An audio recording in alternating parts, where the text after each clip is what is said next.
Fala aí, pessoal, tudo bem com vocês?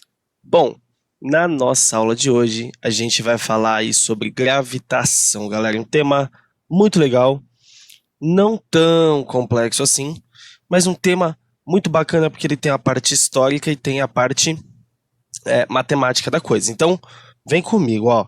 Gravitação, primeira análise, a gente vai ver a parte histórica da gravitação. Então, nessa primeira parte eu vou falar de Ptolomeu, vou falar de Copérnico, e aí vou dar uma palhinha sobre Galileu, para depois a gente falar sobre Big Bang, tá bom? Então, o Ptolomeu, ele foi um grego, tá, gente, que viveu aí no século II, como colocado aqui para vocês, e ele foi um astrônomo, na verdade ele era um pensador da época, mas para essa vertente a gente considera ele um astrônomo e que suas ideias dentro da astronomia elas foram vigentes, ou seja, elas perduraram até aí o século XVI, tá? Aí você vai falar assim, tá, mas qual que era o modelo do Ptolomeu? Pessoal, olha a imagem aqui. O que vocês estão vendo? Vocês estão vendo essas linhas como movimentos de orientação em círculos e a Terra está aqui. Onde está o Sol? Pessoal, esse modelo aqui é um modelo gravitacional com a Terra no centro de tudo, né? Esse modelo aqui, desculpem, tem um nome, é o modelo geocêntrico, Terra no centro. Então, a palavra aqui central é geocêntrico. Ptolomeu acreditava que a Terra era o centro do universo. Universo, tá, gente? Eu não estou falando nem da galáxia, do universo. Tá bom? Por que ele acreditava isso, né, gente? Naquela época ali você tinha também, como eu posso dizer, influências religiosas muito fortes ali, que também mantinham a ideia de que o homem é o centro do universo. Você vê esse estudo muito dentro da filosofia também, né? Então, aqui, dentro da análise de Ptolomeu, a gente tem que entender o seguinte: ele foi um cara muito importante para a astronomia, pois ele desenvolveu o primeiro modelo, que é o modelo geocêntrico, em que a Terra é o centro e os astros rodam em torno da Terra. As suas ideias perduraram até o século XVI, e aí você pode perguntar assim, mas professor, que ideias, né? Ele só pensou que a Terra era o centro, ele não desenvolveu nada? Não, pessoal. O Ptolomeu, ele, usando uma técnica chamada de epiciclos são desenhos circulares, através de desenhos de círculos eu consigo prever outros movimentos, ele conseguiu descrever, apenas observando, ó, detalhe, sem nenhuma instrumentação, o movimento do Sol, o movimento da Lua e o movimento das estrelas, e foi descrito com perfeição para a época, né? Sem equipamento, sem nada, só olho nu. Então a gente tem aí um modelo muito importante, o primeiro modelo que a gente vai estudar aí dentro da gravitação, tá bom? Agora vamos ver um pouquinho sobre quem foi o Copérnico e quais foram as suas contribuições. Olha aí o nosso querido amigo Nicolau, né? Nicolau Copérnico, polonês do século XVI aí, ele meio que causa na história aí o que a gente chama de revolução científica, tá bom?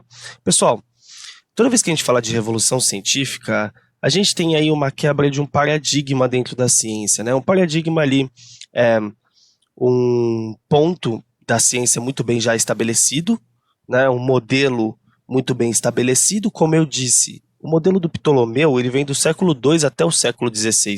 Olha quantos anos esse modelo vem perdurando. Então era um paradigma ali da época. Então Copérnico vem para quebrar com esse paradigma e causar uma revolução científica, tá?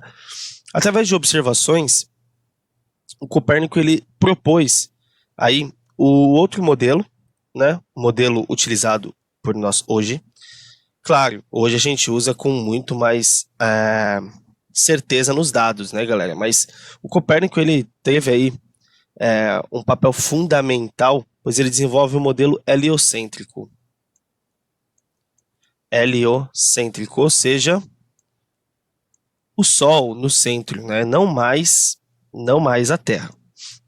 Isso é um grande problema para a comunidade religiosa da época, porque até então o ser humano sempre foi muito egoísta, então a gente sempre achou que a gente é o centro de tudo, né?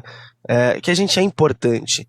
Só que a gente sabe que o nosso tempo de vida comparado ao tempo de vida do universo é ridículo de pequeno, né? Então, a gente tem até lá uma frase do Tyson, né, que diz que a gente é só um grão de poeira no na nossa vastidão do universo, né? Então, o modelo heliocêntrico vem para quebrar esse pensamento de que o homem é o centro de tudo, que a Terra seria o centro do universo, e aí colocando o Sol no centro, claro, ele é muito maior, né, do que no modelo do Ptolomeu, e também muda-se aí a configuração geométrica das órbitas, né? Porque você tem uma configuração matemática completamente distinta da que você tinha anteriormente, ocasionando aí em diversos outros fenômenos, né? Que hoje a gente sabe quais são, estamos descobrindo mais, claro, mas hoje a gente já desenvolveu muito mais isso. Então teve isso que é uma revolução científica, certo, gente? Mais tarde, século XVIII, XVII, XVIII ali, vieram outros caras, né, que contribuíram para esse modelo que a gente vai ver em sequência, que é o Kepler, com suas leis. Você tem o Newton, que veio depois com a lei da gravitação universal. E antes deles aí ainda você teve... Antes não. E você tem também um expoente muito grande que é o Galileu, né, gente? O Galileu, além das suas contribuições em observações astronômicas, ele também tem a contribuição do método científico, né? Como a ciência, ela trabalha. Porque assim, gente, o método científico, ele parte do pressuposto de que você tem ali uma observação, a partir da observação você faz um levantamento de hipóteses testáveis, essas hipóteses testáveis vão ser testadas, e aí você tem aí um falseamento dessas hipóteses ou não. E isso faz com que você tenha um método de análise muito criterioso e muito bem desenvolvido para poder fazer as suas observações e levantar as possibilidades ali dentro do que você vê que a natureza nos apresenta. Então, Galileu também foi muito importante nesse sentido, certo? Bom, dito isso, a gente está falando já ali do século II, já fomos para o século XVI, mas e o começo de tudo? Como que foi? Bom, pessoal, já falamos aí de algumas teorias, falamos de alguns físicos. Agora, a grande explosão, né? O Big Bang. Como ele foi pensado, na verdade, em ordem cronológica, beleza, gente? Historicamente falando, Einstein veio com a relatividade em 1915, tanto a restrita quanto a especial, tanto a restrita quanto a geral. Para falar o seguinte, né? Através da teoria da relatividade, não vou entrar em detalhes aqui, mas a gente conseguia concluir que o universo ele era finito e dinâmico, certo? Finito tem uma quantidade, dinâmico está em movimento. Mais tarde, né? Você vê aí de 1915 a 1927, 12 anos depois, veio o francês Le Maître. O francês ele trouxe aquela primeira ideia de que o universo tenha sido surgido de uma grande explosão, né? Porque foi o primeiro modelo, por isso chama Big Bang. Então, teve uma grande explosão e surgiu tudo da liberação de energia, né? Só que concorda que é muito geral? Aí, 2 anos depois, veio Edwin Hubble, em 1929, e confirmou que o universo ele era finito e dinâmico, ou seja, ele confirmou a teoria da relatividade do Einstein em relação a isso e confirmou o que o Le Maître tinha colocado. Como que ele fez isso? Né? Ele, com o maior telescópio do mundo na época, o telescópio Hubble, né? Você já deve ter ouvido falar do Hubble, né? Ele fez observações nas galáxias e, através dos seus cálculos, ele definiu que as galáxias estavam em movimento. Então, se a galáxia se move, o universo ele é dinâmico, ele não é estático, né? Então, confirmou que o Einstein estava correto ali dentro dessa análise.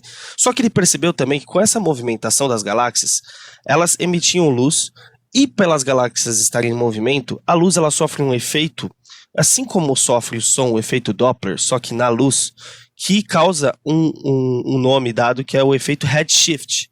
Redshift é a luz vermelha que você vê dessa movimentação das galáxias, beleza? Então o Hubble confirmou o que já era premeditado, o que já tinha sido falado, tá? Bem mais tarde agora, não tão bem mais tarde, mas em 1946, Gamow, ele, assim, foi fundamental para a teoria do Big Bang, trazendo essa ideia do átomo primordial, né? A ideia do átomo primordial, galera, é de que no começo havia uma enorme e gigante concentração de matéria que era muito densa e muito quente. Você fala assim, tá, mas como que o cara, ele sabia disso? Como que ele formulou essa ideia, né? Lembra que eu falei que o método científico ele é testado, né? Ele tem ali uma ordem em que você tenta falsear as suas hipóteses para ver se elas são falseáveis. Se as suas hipóteses não são falseáveis, estão corretas. Ou seja, o que ele fez?